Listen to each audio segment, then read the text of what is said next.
Hi guys, how are you all today? Hope you are doing well.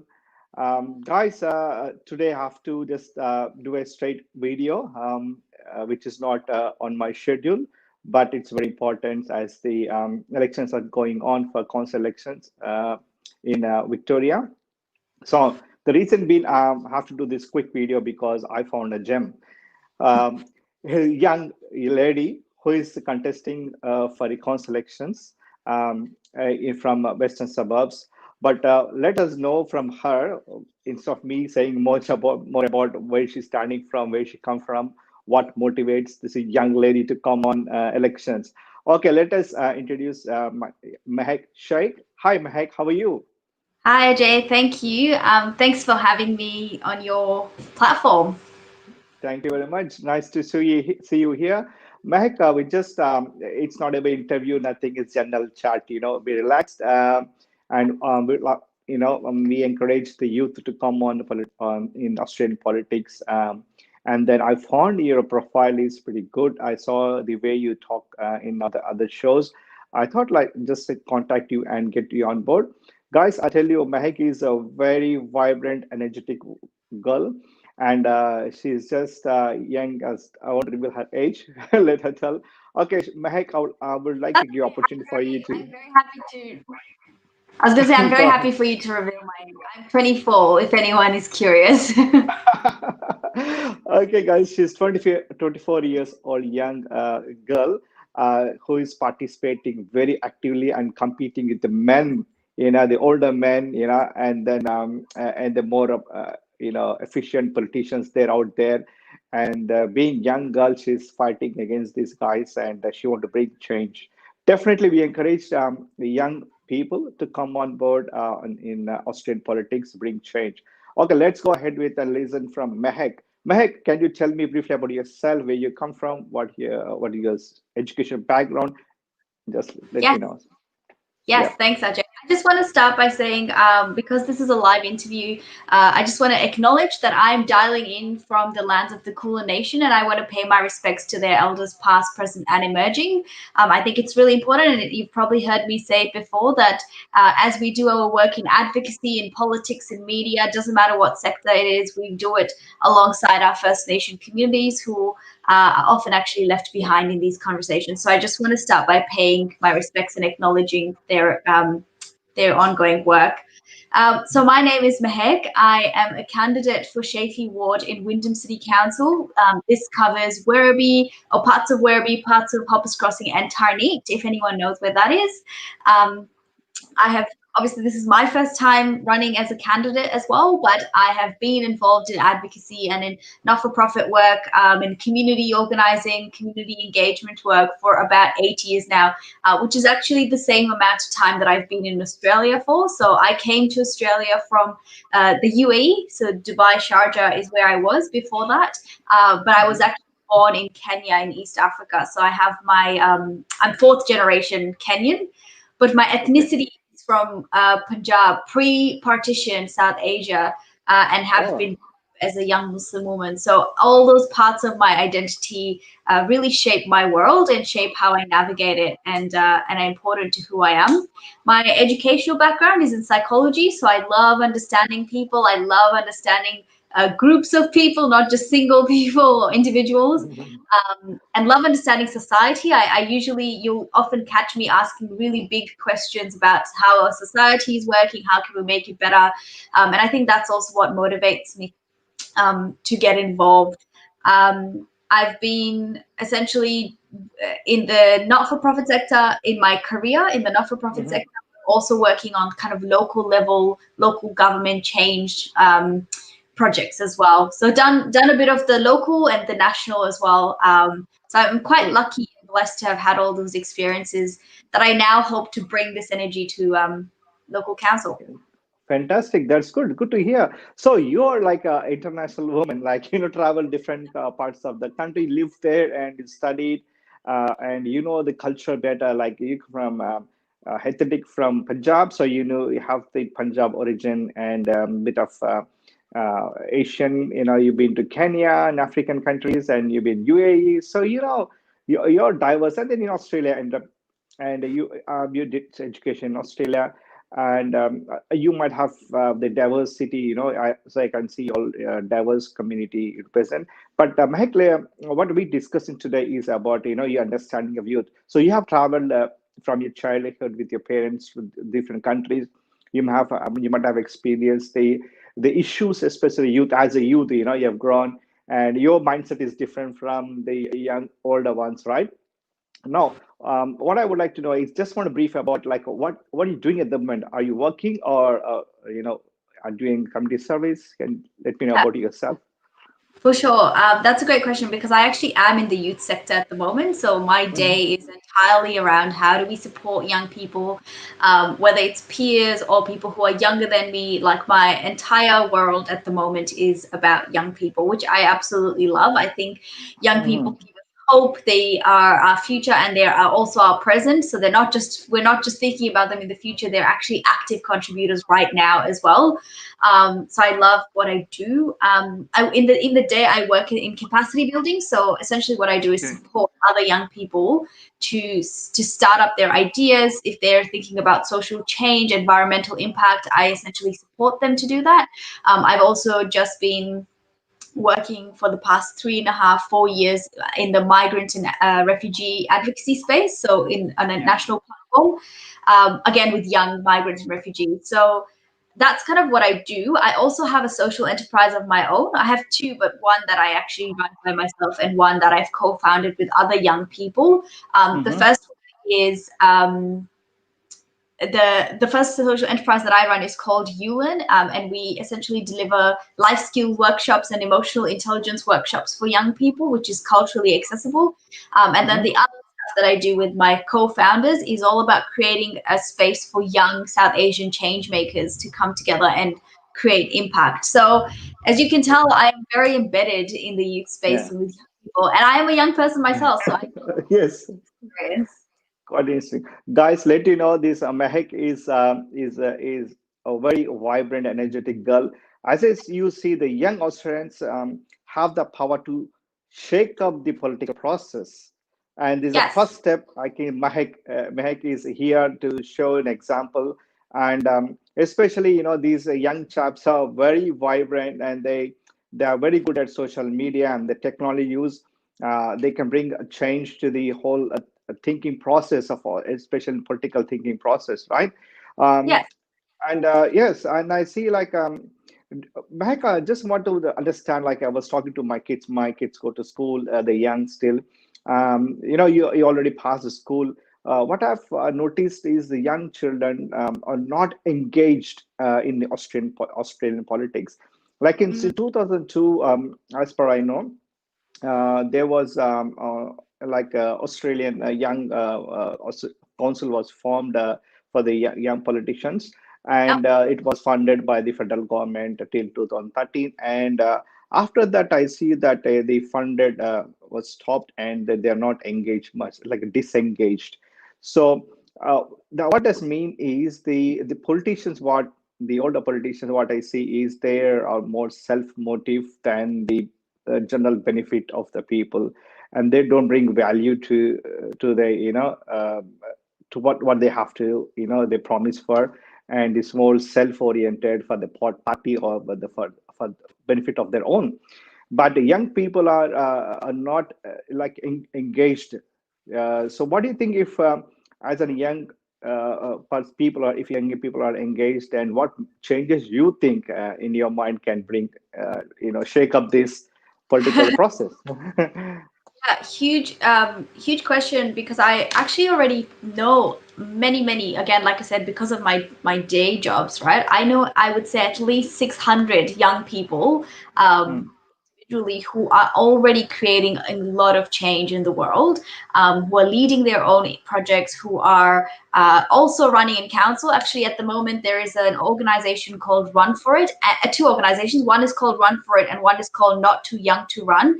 Both of these mhm. organizations are supporting young people to get involved in the political process. And just from me watching them, these two organizations, I can safely say there's about like, I think between 40 to 50 young people currently in Victoria who are standing to run in local council elections. So I'm not the only one. There's plenty out there. Oh, Would actually say fantastic. people, check out Run for It or Not Too Young to Run and see who's on the candidates list so you can see which young person is there, is running in your local area. What value can young people bring? So much. It's very hard to actually put it into a very short chat, because I think it's not just about the dot point values. I think there's so much depth to each one. So, for example, the first one is they bring real, fresh, and innovative ideas. The best thing about being young, I feel, is that there is very little like people are more likely to take risks. There's less inhibition. So if you think of an idea, you're more likely to go ahead and give it a try. You don't sort of inhibit yourself and say, oh, it's not possible, oh, I can't do it. That's what I see a lot of. I see a lot of young people who are energized, who have an idea and they go for it, and they take that risk. I also see hope. Whenever I talk and work with young people, they're incredibly hopeful. They're not jaded by the system. What I mean by that is I also meet advocates who've been doing advocacy for a long time, and some of them get quite tired after that. After doing it for many years, and you get to a point where you feel like you're hopeless, where the system's not going to change, where people are still going to be experiencing injustices and people are still experiencing inequalities. But young people don't have that view. They're very hopeful, and that hope is so important if we're going to create any meaningful impact in the world. Hope That's that it's correct. possible for people to have an equal life. Hope that it's possible for us to involve different perspectives or diverse perspectives in our decision making. That I think is powerful, and we need to hone in on that. We need to bring that energy in, because otherwise our politics, our media, all our sectors are going to be um, Yes, dinosaur if we don't do it. They're going to correct. be That's right. past, Yes. unfortunately. Yes, that's why what I mean is youth has to take a step forward, get engaged in the our Austrian politics. It's for our future generation. For look forward, get rid of this old, old generation people, because they have carry the old values, same system, same process, no change. It's the same pattern going on. Let us bring the energy into the new process and political system. Yeah. I'm a very big believer, Ajay, in intergenerational engagement. I definitely think that older people and middle-aged people all have a very important role to play. But the issue I have is if you keep segregating the different ages and you're like, young people don't, they're still learning, they don't have anything to add. That narrative is quite dangerous. I think we need to approach things in a very intergenerational way. So I'll see this example in like youth committees or just committees in Yeah. general.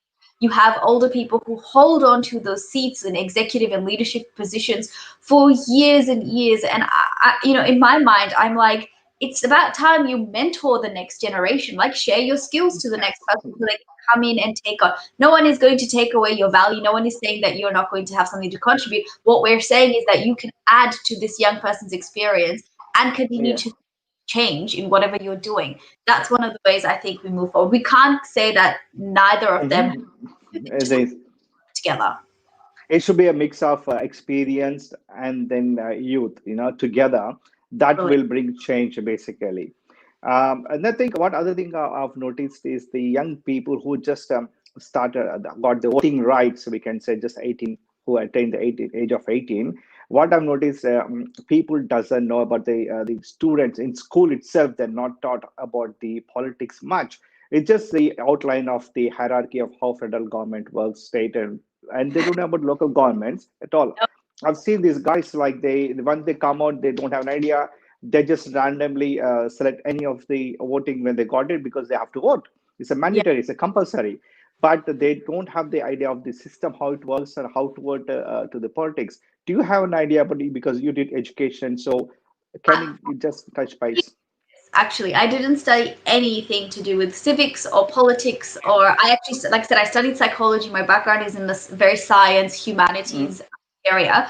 But I think honestly that is on our education system, and that is on our community engagement systems. That's where the change can happen.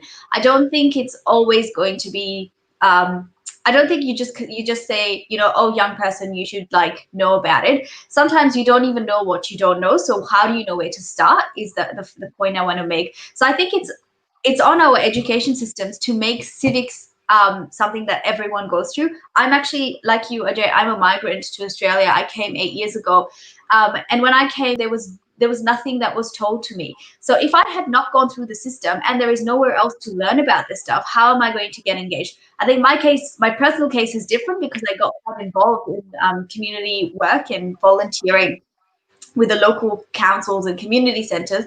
But it's very different if you don't have access to those places. And language is a barrier, finance is a barrier, location is a barrier. So how do we make our education of civics and politics accessible? I think that's enough, and that's what I believe the Run for It and Not Too Young to Run organizations are doing really well. They also do it in a Mm. way that's accessible to young people, right? So I think the thing that we forget is we use a lot of jargon, very big Yep. words, long documents. Like, who's going to sit and understand that stuff unless you're in policy, or your background is in policy making? That's not accessible. So I think it's on the government and the systems to start adapting and going with the times, and Yep. becoming more engaging and accessible. That's correct. SHD, so we need to rebuild the relationship between the young politicians and their older counterparts, which is very important for us. So that's why we can build our country as the advanced Australia, what we say. That's we need to take it there. And also what I noticed is the the young generation people, like they, for young people, they take it as granted for because of some parts of young people are in because of court situation, other parents are not looking after them. It goes back like to refugees or another nationality people, how they grown up and born and brought up. Especially young children in the crime. This is also a major concern to the society, especially council and the police. They're trying to deal.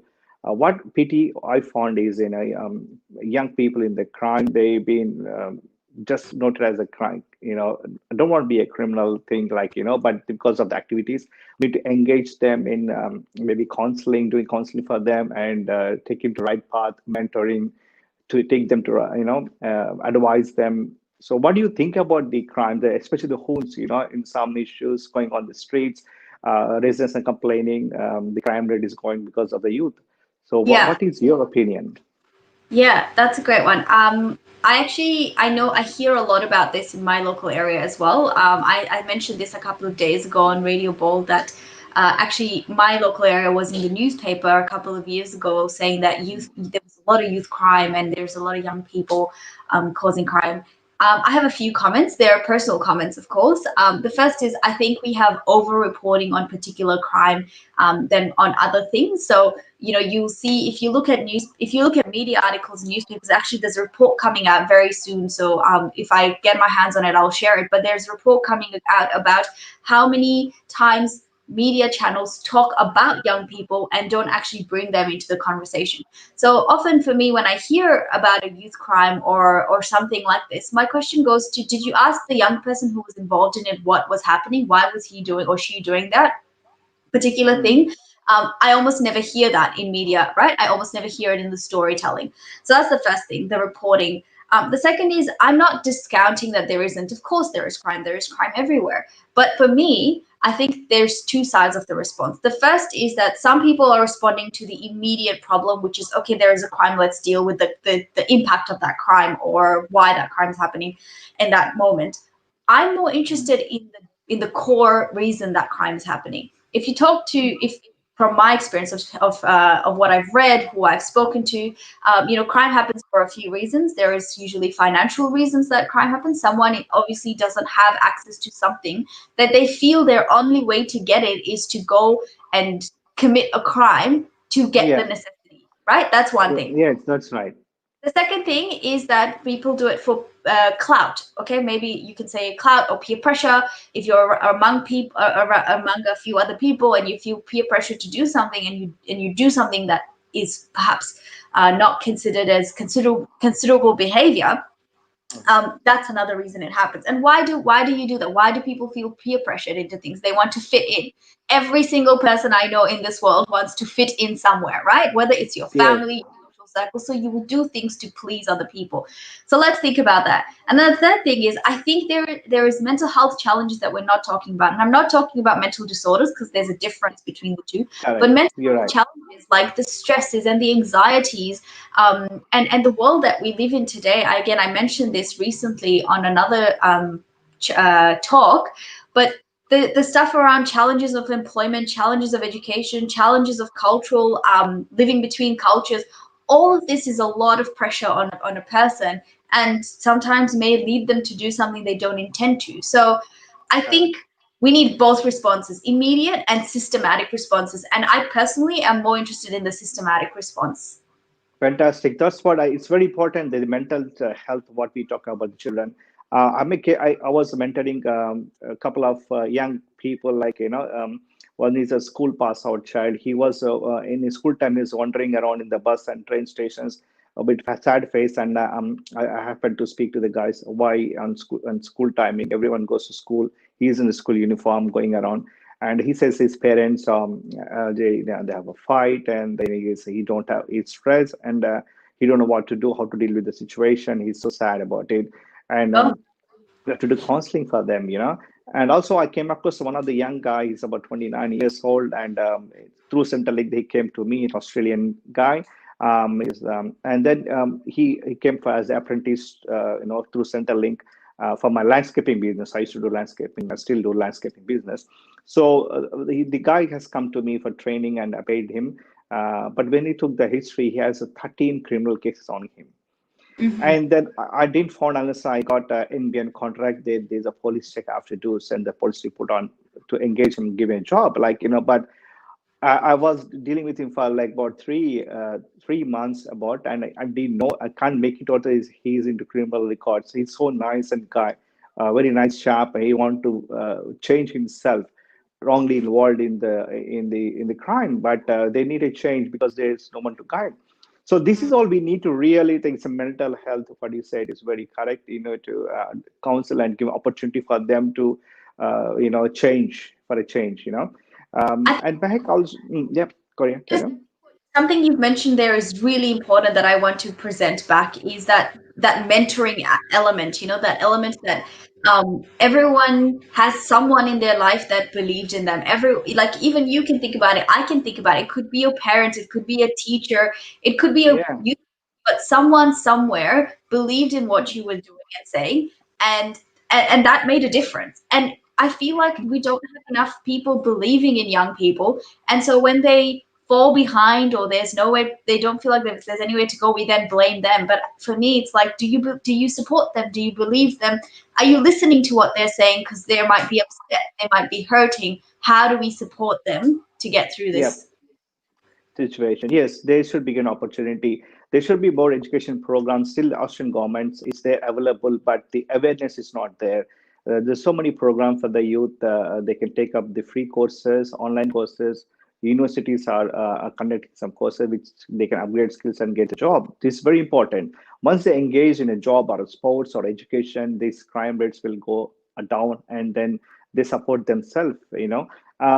And about like migrants, especially, you say like we have a this constant. Let's come back to our elections time. It's going very hot at the moment. I can see in the western part, especially Windham Council and Melton Council, more Indians or more Asians, I can say, are standing for elections. Like numbers are going up. Yeah. And then what do you think about this migrants was Australian born politicians who standing for elections? How, which one? This is very challenging.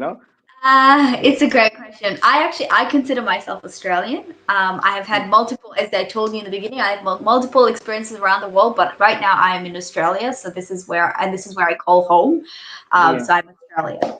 I think it is a very interesting conversation because the entire country was built on migration, and you would know Yeah. this. The first people in Australia were Indigenous people, and everyone else came to Australia after that. Whether you are you were born here, or you came like a week ago, you all Mm. have, every one of us has a migration story, and it might be 7 or 9 generations before, or it might be Uh, you're the first generation. So I think oh, that's something we need to remember. Unless you're Indigenous, we all have some sort of migration story, and it's on all of us to go and find out for ourselves. I think the second thing is both have a lot of value to add to the conversation, because diversity is not just about the different kinds of people who are in the room or on the table. Diversity literally means what are the different thought processes that are coming, right? What are the different ideas that are being brought? Because with those different ideas, and when they merge together, you have innovation. It's when you have problem solving. So that's why I think they're very important. The second is because like, of course, I know a lot of people who are, second generation migrants, for example. They're Australian born, but they're not Anglo, so Yeah. look they don't look white, essentially. Yes. They still have value to add. So um, I guess I'm just going to quickly wrap this around, because there's a lot to say in it. Essentially, if you're a migrant, the fact is that the laws, the policies, and the programs and services affect you. So, of course, you should have a say in how that operates, right?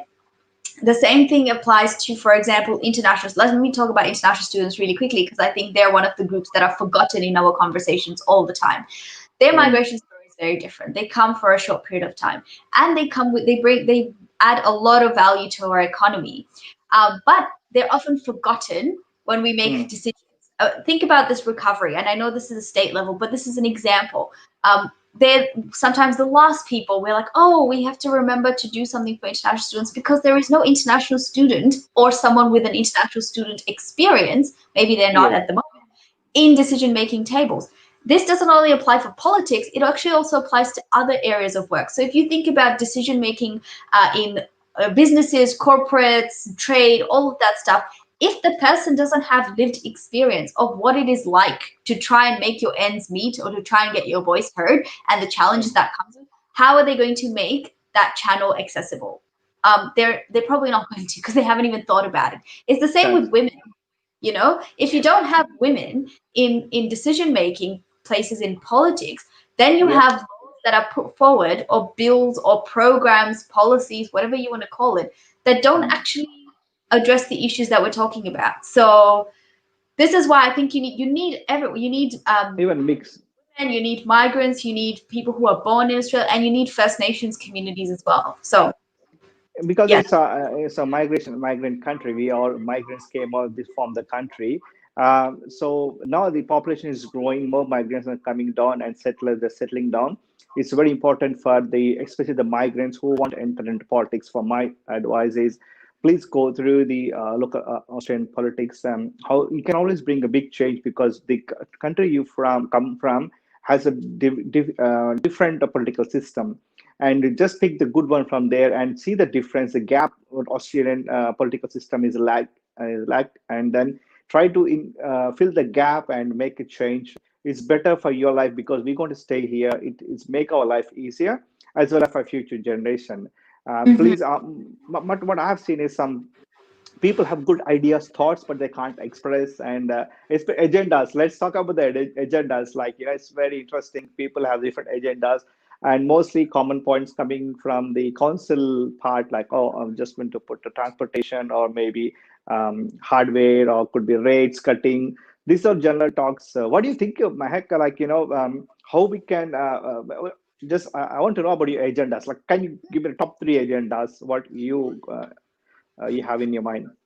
Yeah, for sure. I think some of the points you're making are fantastic. I think my top three agendas are. Oh, I feel like I say this so many times, I have to stop myself for a second to think. The first, I think we need pathways, and to create those pathways for young people, for women, and for children, particularly aged between 8 to 12. I feel like this is a group that sometimes gets, again, missed, because you're considered a young person when you're 12 to 25, and then you're considered like a toddler or a child up until you're 8. So 8 Yeah. to 12, there's not a lot happening, actually. Um, So I think that's a group I want to work on. The women who are at home, because the reality is, or the way we are in society at the moment is, women do have additional responsibilities if they're working and they have got families, and there is not a a conversation of power equity in their households, so they have these additional responsibilities. So I think for me, it's how do you make pathways accessible to them while they're still able to do the other things they want to do, and keep it local, right? Because it's challenging to try and do your responsibilities, but also catch a train at 7 o'clock and also make it back before, sunset to make dinner, whatever it is that they have to do, Yep. these multiple responsibilities. So how do you keep it simple and local for them, but still allow them to reach their talents and potentials and ambitions? So that's my first agenda, is creating these pathways, creative pathways, entrepreneurship pathways, educational pathways, Correct. support pathways for these groups. The second one for me is about our environment, right? Mhm. As you would know, I'm sure, is that we've heard it loud and clear. Young people are concerned about the environment. I too am concerned about how we're taking care of it, and how we're not taking care of it. And for me in Wyndham, I see opportunities in how we can actually be creative with our environment. The first is, what can we do with our disposal of our rubbish? Because council collects the waste. Where does it go? Yes. What happens to it? How can we be creative with that? But Wonderful. additionally, how do we make, because when you think about the circular economy, the Mm. first way to stop waste disposal, I suppose, is to actually reduce it at home. So don't buy things that are plastic. Don't dispose of things correctly. So how can we create more initiatives in this area so we don't have problems? And when we do have disposal, how do we dispose of it in creative and effective ways? So that's my second agenda. Mhm. And the third one that I'm going to talk about is using entrepreneurship as a fuel for our economy. I think when we're Correct. talking about recovery of the economy, I know my local area has been hit by COVID quite drastically, and one of the highest. This was in the newspaper just yesterday, I think, highest areas that has done loan deferrals, highest area of job kind of insecurity and housing insecurities. So there's a lot of things that could happen, and we're anticipating they can happen. How Mm. can we use entrepreneurship as a leverage point for job creation and Correct. social procurement, for example, right? There's a book, Yeah. I don't know if you know this book, Ajay. It's called A World with Three Zeros by Muhammad Yunus, who was the founder of Grameen Bank in Bangladesh. And Grameen Bank went everywhere in the world, and the idea Mhm. is microfinancing. And he talks about in this book how you can use microfinancing and entrepreneurship to create a world that has zero carbon emissions, zero poverty, and one more zero, which I can't remember. And I think that's the knowledge we need to bring to the local level. Good. That's fantastic. The good agendas you have. Yeah. So for me, I've started like, my agendas too. Like when I've thought of standing for elections, I was late in the race. Actually, I decided in third week of September. But Okay. but before, prior to that, stepping in, I was working on how to become a councillor, what should be done, and what are the issues, how to make agendas. So I did a survey online, and I got some like more than 300 plus responses from participants. So I picked up their issues and make their issues as my agendas. And while I was canvassing, do campaigning, I got people again talking about their issues, and I keep changing my agendas basically, because the agendas has to be reflect to the community again, solve the issues. It's not my own agenda. I might have few in my mind, but it's there.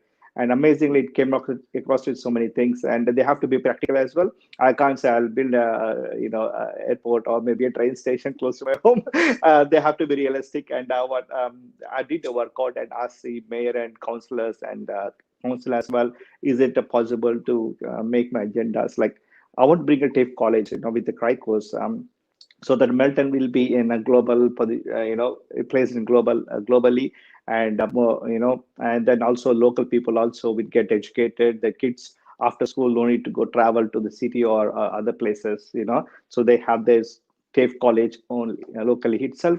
And I worked it out. It's practically possible. I spoke to council and they say yes, we want to bring, and the university basically they speak to Palati University, And I also encourage few of the universities or colleges they want to come to Belton. So it is possible. So I put in my agenda to bring TAFE College to Belton University. So this is how I made my agenda to bring TAFE College. And also the beautiful thing is it could be a revelation thing. What I'm working is a counselor as a leader. What I just is thought I asked residents in the survey, so do you know your counselor first? They said no. Most of them say no, especially migrants. Then I said it would better to bring because they have issues they want to talk about what address, and counselors also want to reach the people, but there's no mean, so there's a gap. So I'm designing an app 24 by 7 available. So if I become a counselor, I will be available to the local residents 24 by 7. So Yeah. it is a cost effective, fast work, more responsible, and they'll decide in next elections how he's working, the counselor is working, and whether he is eligible, they want to vote or not in future. This Yeah. will be a challenging for the people, politicians, especially in future. So I want this is it might bring a complete a revolution also. This is Yeah. my thought. So I've started developing it, so by Christmas, hopefully, I launch it, regardless of be elected or not. But I want to sell it or give it to the councils or political parties or politicians who are aspiring people, so that their visibility is there to the people they can reach. Those who work genuinely, they're visible, and if you're not working, people kick them off. So this this for the people and the government as well, you know. Ajay, you were telling me before that, your background is completely different in terms it's not you're not a political background or have a political career. So what made you decide to stand? Like see, I'm always like a people's man. Like as from my childhood, and I always be involved in groups. I was a school leader and captain in my school as there was elections, so people because the love, first of all, the love from the people. So in college, and then after that, after uni, also I was in a youth president back home in India, in for one of the organizations and non-profit organizations. And then when I came to Australia, I was doing as a volunteer, serving as a volunteer.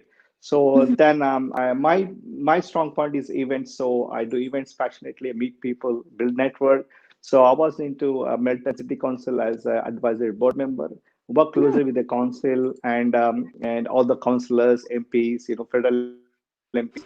So meet them often, and I worked as advisory board member for 2 years. So that way, I learned the system, how the council works, and what the issues of the community. So I was like a bridge between the community and the council government, right? So that made me strong, and council want me to stand as a counselor, and they gave a training program, a leadership program they conducted. They did for few people. There's a batch, so I was involved. So that's what I thought. Okay, and I was told like you're the best fit. Why to chances of becoming a counselor, and you're already doing the work, so why to stand as a counselor? So I thought, okay, let's give it a go, because I'm already doing service, sort of getting it, so this is main mode. And also what I see is campaigning part. Just let's discuss the campaigning, just ice breaking, how you doing campaigning, how you enjoying this actually, this whole process. I have learned a lot about campaigning, and honestly, I have enjoyed it. But I have had moments of being very tired, like this, just the reality of doing it. So my campaign has been very heavy online. If anyone knows and follows me on Facebook or Instagram or TikTok, like that's where I campaign and Yeah. try and send my message out. I did also do a flyer run and a few posters and a few core flutes, but really my focus has been online, partly because I think obviously COVID is one of the reasons I can only really engage effectively online. Oh, that's my perception, Yes. but also because of resourcing. When you're a younger person in politics, I don't think you have the same capital as some of the other people that I'm up against, at least in my local area. And I can see this. So my entire campaign was donations run. I asked people for donations. I sold T-shirts to try and get money raised so I can print flyers. So it was very much That's people. interesting. Um, Oh, I think it's been great. I've had a lot of fun. We still have 8 days to go or 7 days to go. Um, yes. Yeah, intense. Of course, at the moment, I think people have filled out their ballots, and all we need to do is fine. tell people to put them in the post box so they counted and they're valid. Um, Yes. how have you enjoyed it? Yes, I'm being good so far. I was told I'm late in the market, announced and like third. It's been less than 4 weeks actually after announcement. But I picked up very well, and I think I'm in the front face and social campaigning part. Say because I've been doing event management for a while, I know the strategy. I have a master plan for any project.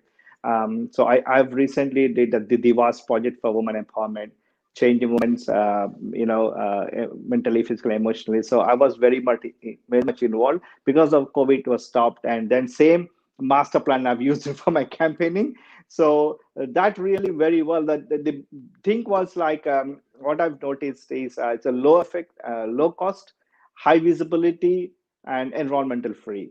So I didn't have hundreds of cod fluids. I just have 8 cod fluids around in Cambridge ward, in such a big vase. And I have there's a shopping center where people go there. So I put up my digital board and directories, my campaigning for 1 month. So there's a high visibility. People at any corner, you need to go to them to put the boards. The people even they come to the common point. So have used a strategy where people have visibility, and people already know me. When I go there, like, oh, it's like I feel like I'm like a celebrity, when I go shopping. The veggie shoppy people, all the coffee shop people say, "Hey, I know you there." So Yeah, it's so glad.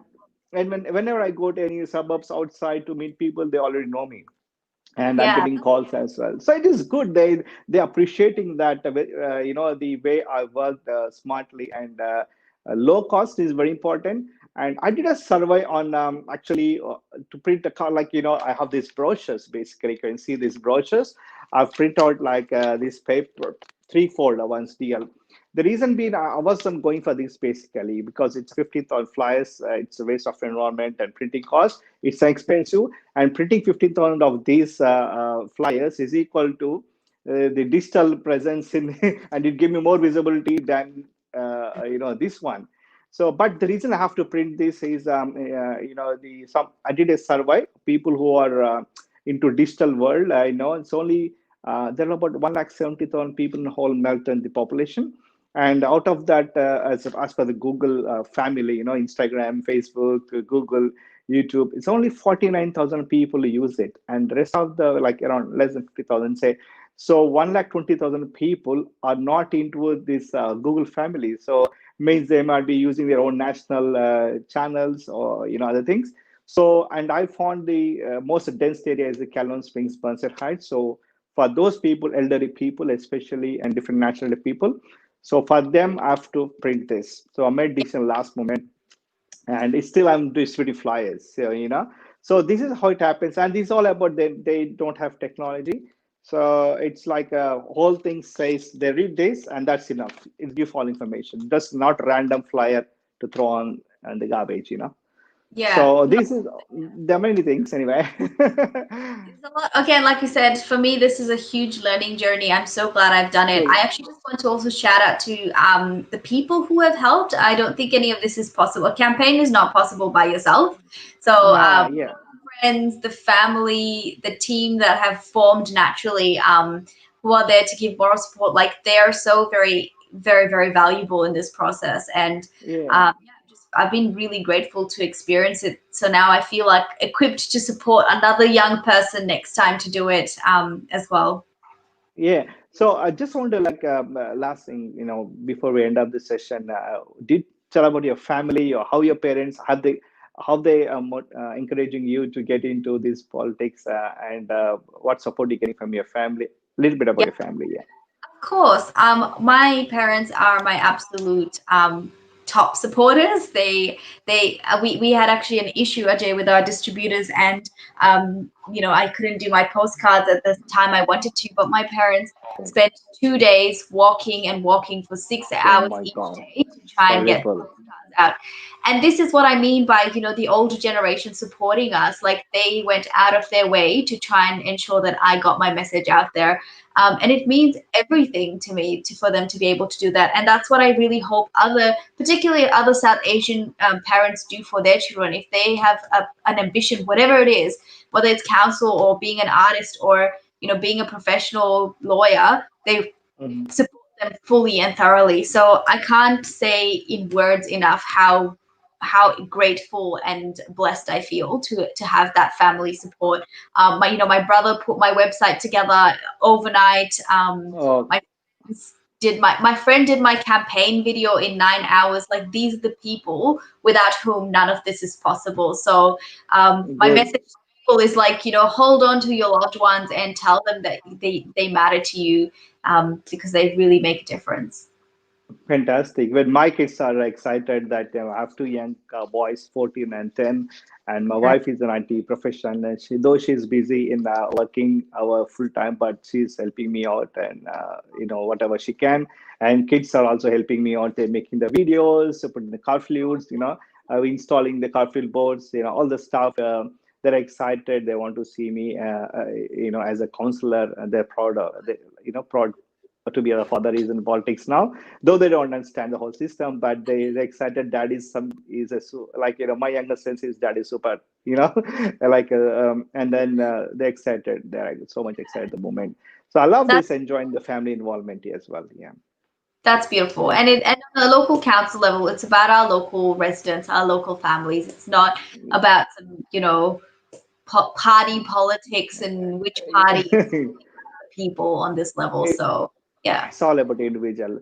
Okay, Mahek, I think we're just running out of time. Like, it's been a while. It's good to chat with you as well. Like, it's very nice to spend good time with you, and hopefully, young generation take as an inspiration and come forward to stand in politics or be an entrepreneur or take initiative of anything. Initiation is very important.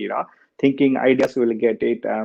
But as I say, young Australian ideas are so vital to Australian future, basically, and we must go on and make it as a national agenda, the ideas. So that's where we can bring change to the community and the whole country. Let's I love hope for advanced Australia, a better future for us. Okay, Mahek. Nice it. So to chat with you, Mahek. And any last message to the people from your end? my message would be, well, firstly, just thank you for anyone who's watching and tuning in, and spending this 45 minutes with us. And thank you to you for sharing your platform with me. Get engaged, get involved, and connect with your local young people, your local communities, because I think it makes a huge difference. So that's my Yes. message. And And put your ballots in before 24th of October. 23rd October, 6 p.m. Yeah. Guys, I want to say the most of the thing, what I get from Election Commission, the emails we get, they're saying they have received most of the votings, but think some votes are not valid. The reason being, the envelope they put it on, they didn't put the date of birth properly, they didn't sign it. Make sure you sign, you put your date of birth and date of the vote. And also, don't sign on authorized form, because authorized this form to be done for the people who blind people. So you read the instructions are clearly given. It's very simple, nothing complicated. Just read the instruction, put your signature, date of birth, and date on the envelope. And while filling the form, read the statements, mark them first on a paper before you vote on the boxes, and make sure you fill up all the boxes down. Don't leave any one. If you leave even one blank, the vote is not valid. So make sure put everyone, put the one you think is the best candidate, or one. Of course, me and Mahek goes in a one, definitely. I go in Cambridge ward, Mahek goes in her ward. So please vote one for us, and the rest of the people, I just put two, three, four, or whatever, but fill in all of them. If you do any correction, if you need any corrections or change your mind to change the preferences, you can always cut that for box and write next to that box, the number again, which is acceptable. Guys, please vote for us, for Ajay Pasupulate from Cambridge Ward, and you, Mehak Sheikh right? from Ward. Okay, great. See, guys, let's bring the change, especially get youth into the politics, and let's change the process of the politics in Australia.